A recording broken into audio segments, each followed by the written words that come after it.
देखिए, सबसे पहले तो हमें समझना होगा कि बहुत तरह की पॉलिसीज़, प्लान्स या किसी तरह की इन्वेस्टमेंट स्कीम्स आती हैं, तो ये समझना होगा हमें कि क्लियर बात है कि संगठन का ये ऐसी योजनाओं को कोई समर्थन होता नहीं है। ये लोग व्यक्तिगत शुरू करते हैं और व्यक्तिगत संबंधों के आधार पर ही इसे लोगों को बेचते हैं, और लोग भी व्यक्तिगत संबंधों या अपने लाभ को देखते हुए, व्यक्तिगत लाभ को देखते हुए इसे खरीदते हैं। लेकिन फिर भी संगठन के लोग इसमें कई बार ठगे जाते हैं, कई बार विवाद होता है।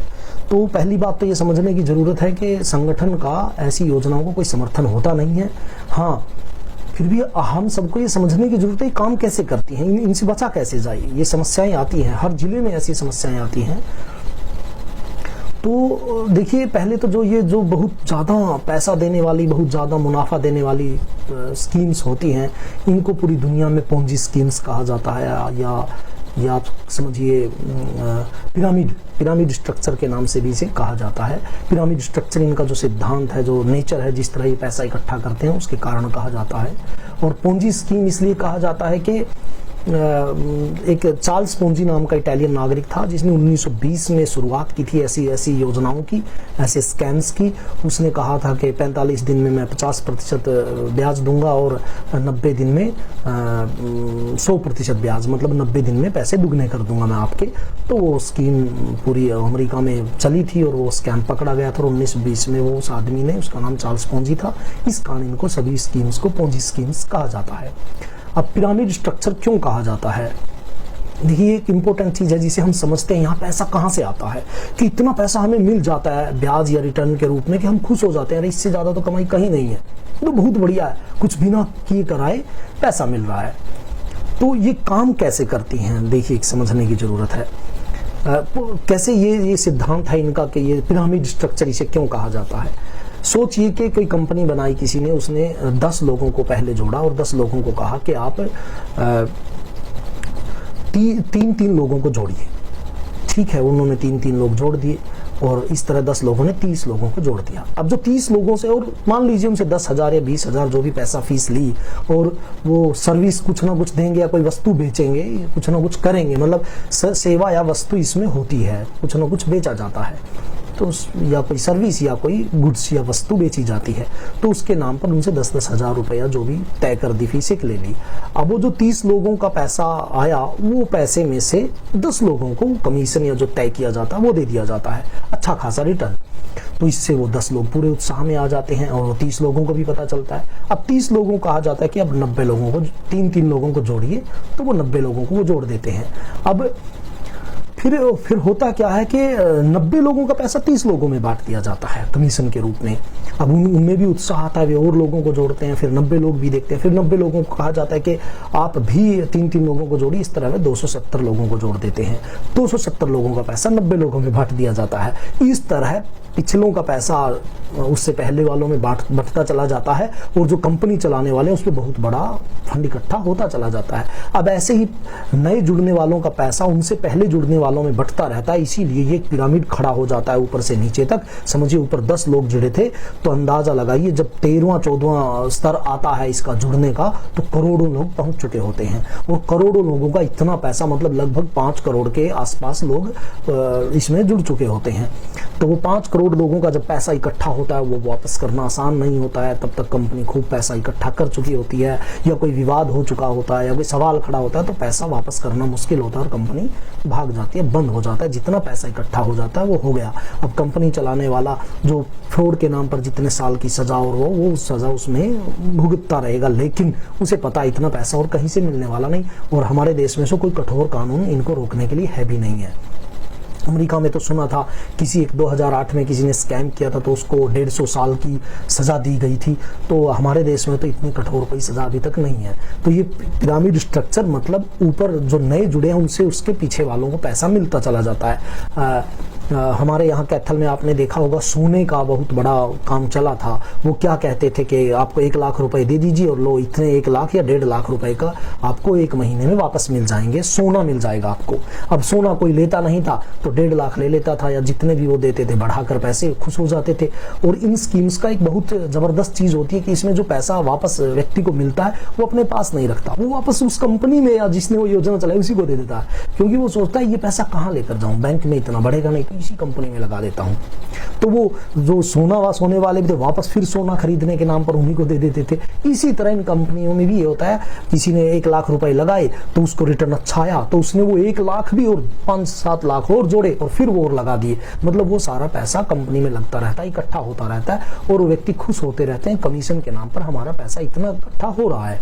तो यहाँ एक तरह का इसे थोड़ा कठोर शब्द है लालच, तो वो कह लीजिए वो लालच इतना बड़ा होता है कि व्यक्ति पैसा अपने पास रख ही नहीं पाता। ये पहला स्तर इन पोंजी स्कीम्स का आप सिद्धांत के रूप में समझ लीजिए कि ये पिरामिड स्ट्रक्चर से काम करते हैं। और ये समझिए जो पैसा आपको लग रहा है कि इतना ज्यादा आ रहा है वो कहीं से नहीं आ रहा, वो लोग जो आप जोड़ रहे हैं उन्हीं से वो पैसा आ रहा है और वो आप लोगों में बंटता चला जाता है। देखिए हम कैसे पहचाने कहीं हम किसी पूंजी स्कीम का शिकार तो नहीं हो रहे हैं, हमें कुछ चीजों को समझना होगा।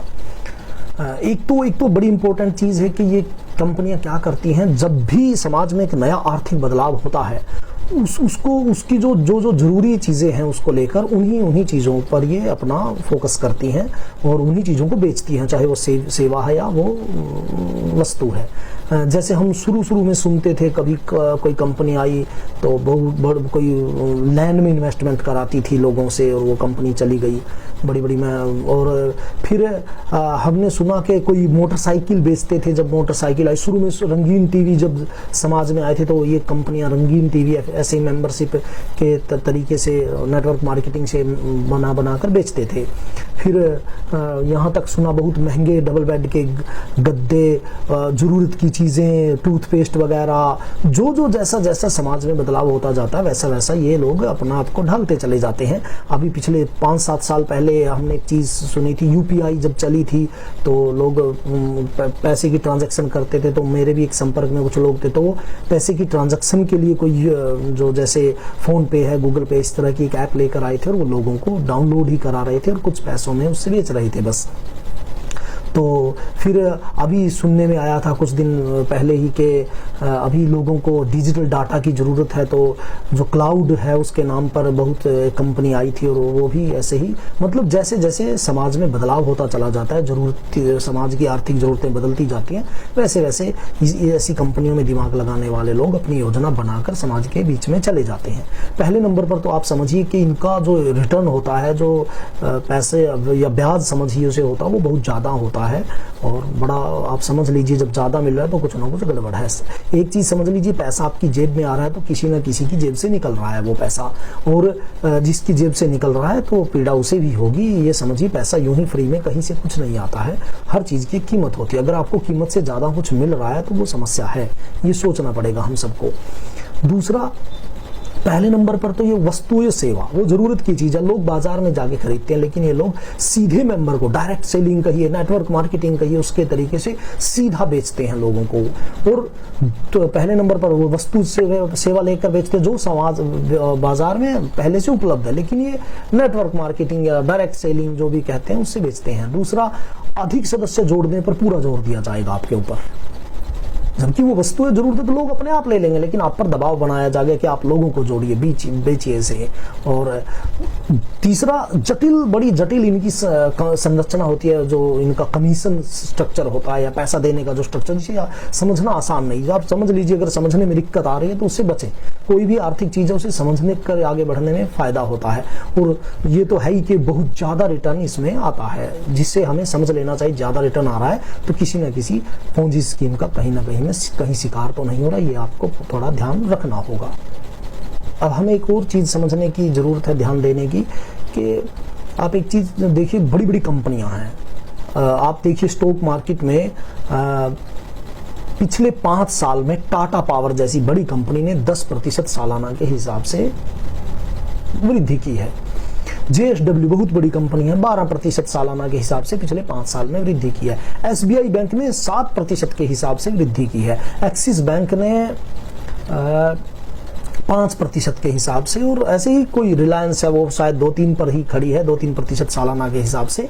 तो इतनी बड़ी बड़ी कंपनियां जो साल में 2-3% या 10-12% तक जोड़कर इकट्ठा करके ही बढ़कर ही खुश हो जाती हैं, क्या उनको 30-40% की वृद्धि नहीं चाहिए? वो अपना पैसा क्यों यहाँ वहाँ स्टॉक मार्केट में या अपने व्यवसाय में लगाएंगे? यहाँ लगा देंगे वो अपना सारा का सारा पैसा, और कहेंगे जरूरत क्या है कुछ भी करने की, ना कर्मचारी रखने की, ना कोई ऑफिस खोलने की, ना मैनेजमेंट बनाने की। भाई यहाँ पैसा दे दो, लो दे दो हमें 30%।